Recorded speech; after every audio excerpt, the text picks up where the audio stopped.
உடம்பு வந்து குறைக்கணும். உடம்பு போடணும். நாங்கள் என்னென்னமோ பண்ணி பார்த்துட்டோங்க. இப்போ ரொம்ப வந்துடுச்சு வசதியானவங்க என்ன பண்ணிடுறாங்க, நேராக போயிட்டு ஆப்ரேட் பண்ணிடுறாங்க உடம்ப. உண்டு சார், அந்த மாதிரியும் அந்த உண்டு. உள்ள இருக்கிற இதெல்லாம் அந்த கொழுப்புலாம் இருக்கு இல்லைங்களாக்கா, கொலஸ்ட்ரால் எல்லாம் கட் பண்ணி விட்டுட்டாக்கா சரியாக போயிடும். உடம்பு சங்கி இப்படி இருந்தாங்க, இப்படி ஆகிட்டாங்க. நிறைய சினிமாலெல்லாம் இப்படி தானே ஆயிடுறாங்க. அது இருக்குது, காசு இருக்குது, போய் பண்ணிடுறாங்க. எல்லாராலும் பண்ண முடியுமா? அவங்ககிட்ட அவ்வளோ காசு வருது, அவ்வளோ பண்ணிடுறாங்க, பிரச்சனை இல்லை. அது செய்கிறது சரியாக தப்பு, நம்ம அதுக்குள்ளே போக வேண்டாம். நம்ம காமனாகவே போவோம். ஜென்ரலாக யாருக்கு என்ன தேவையோ அதை பற்றி பேசுவோம். பூசணிக்காய் இருக்குது பாருங்கள், வெள்ளை பூசணிக்காய். அந்த வெள்ளை பூசணிக்காய் அந்த சீட்ஸ் எல்லாம் இருக்கும், எல்லாத்தையும் கட் பண்ணிடுங்க. அந்த வெள்ளை பூசணிக்காய் அழகாக அது வரைக்கும் நல்லா அல்வா மாதிரி இருக்கும், அதை வரைக்கும் எடுத்துடுங்க. கீழே இருக்கிற ஸ்கின் எடுத்துடுங்க, சீட்ஸ் எடுத்துடுங்க, துளி அந்த விதை எல்லாத்தையும் கட் பண்ணி இது வரைக்கும் இந்த பீஸ் இருக்கும், அது வரைக்கும் தனியாக வெளியே எடுத்துடுங்க. நல்லா கட் பண்ணிவிட்டு மிக்சிக்குள்ளே போட்டு தேவைக்கு கொஞ்சம் உப்பு போட்டுட்டு டெய்லி உங்களுக்கு காலமுறை டிஃபன் பண்ணுறதுக்கு எவ்வளவு தேவை சாப்பிடுவீங்களோ அவ்வளோவுக்கு இதை ஜூஸ் மாதிரி குடிச்சிடுங்க.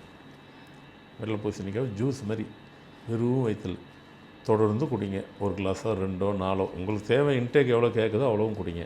கண்டிப்பாக உடம்பு வந்துட்டு உள்ளே இருக்கிற தண்ணி எல்லாம், ஏன்னா நீர் காயுது, உள்ளே இருக்கிற நீரெல்லாம் வெளியே அடித்து வெளியே தள்ளிடும்.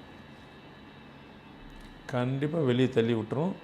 பாடியை வந்து பார்த்திங்கன்னா ஒரு 6 மாதம், நான் 6 மாதம் சொல்லுவேன், சில பேர் 3 மாதத்தில் கூட வந்துடும். நிறைய பேருக்கு அதுமாரி வந்திருக்கு. சொல்கிறத விட சீக்கிரம் வந்துடும், தாண்டி போகாது. நல்லா உடம்பு அப்படியே வந்துட்டு பெருசு இருந்தது இப்படியே வந்துட்டு நல்லா ஸ்லிம்மாக கொண்டு வந்துடும். நீங்கள் 6 மாதத்தில் எனக்கு பாதி தான் வந்தது, இன்னொரு 6 மாதம் சாப்பிடுங்க.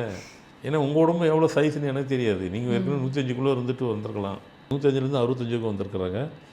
அப்புறம் கொஞ்சம் டைம் எடுத்துச்சு, 45 வந்துட்டாங்க. அப்புறம் சொன்னேன், ரொம்பவும் வேண்டாப்பா, ரொம்ப தின்ன அப்படியே சம்மந்தமே இல்லாமல் ஆயிடுச்சு, கொஞ்சம் போட்டுக்கோ அப்படின்னு. எப்படி போடணும், அது குடிக்காத சாப்பிடாத சரியாக.